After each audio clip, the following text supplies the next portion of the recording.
Sementara suhu muka air laut yang makin menghangat, dan terjadi laju kenaikan muka air laut yang membahayakan wilayah pesisir dan pulau-pulau kecil. Sebagai negara agraris dan kepulauan, fenomena perubahan iklim yang terjadi saat ini sangat tidak menguntungkan untuk Indonesia. Cuaca ekstrem makin sering terjadi di Indonesia, mulai dari hujan lebat disertai kilat dan petir, siklon tropis, gelombang tinggi, hingga hujan es atau kekeringan panjang.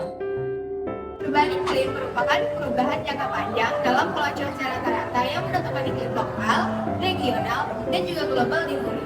Namun, sejak tahun 1800-an, aktivitas manusia telah menjadi penyebab utama perubahan iklim. Pertama, akibat pembakaran bahan bakar fosil seperti batu bara, minyak, dan gas. Lalu, apa aja sih faktor yang menyebabkan perubahan iklim? Ada beberapa faktor penyebab perubahan iklim, diantaranya efek gas rumah kaca, pemanasan global, dan juga gas buang industri.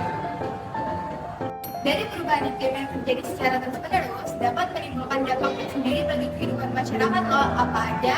Yang pertama, curah hujan yang tinggi dan juga berkurangnya sumber air.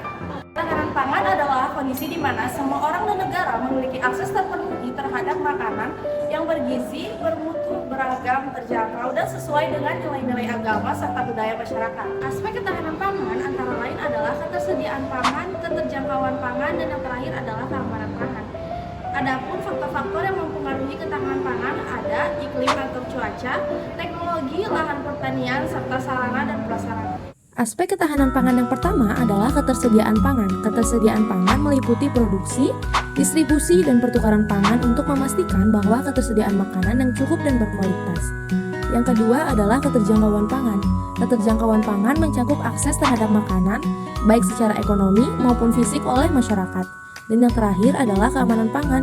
Keamanan pangan ini menjamin bahwa makanan tidak akan tercemar oleh zat-zat berbahaya dan sesuai untuk dikonsumsi. Adapun faktor-faktor yang mempengaruhi ketahanan pangan, yang pertama adalah iklim atau cuaca. Perubahan cuaca global dapat mempengaruhi produksi pertanian, seperti penurunan produksi padi akibat temperatur tinggi dan pola hujan yang tidak stabil. Yang kedua adalah teknologi. Penggunaan teknologi meningkatkan pengetahuan dalam budidaya dan pengelolaan pangan, serta meningkatkan efisiensi dalam distribusi dan penyimpanan. Yang ketiga adalah lahan pertanian. Ketersediaan lahan pertanian yang memadai akan mendukung produktivitas pangan. Yang terakhir adalah sarana dan prasarana. Infrastruktur yang baik sangat akan diperlukan untuk distribusi pangan yang lancar dan meningkatkan produktivitas pertanian.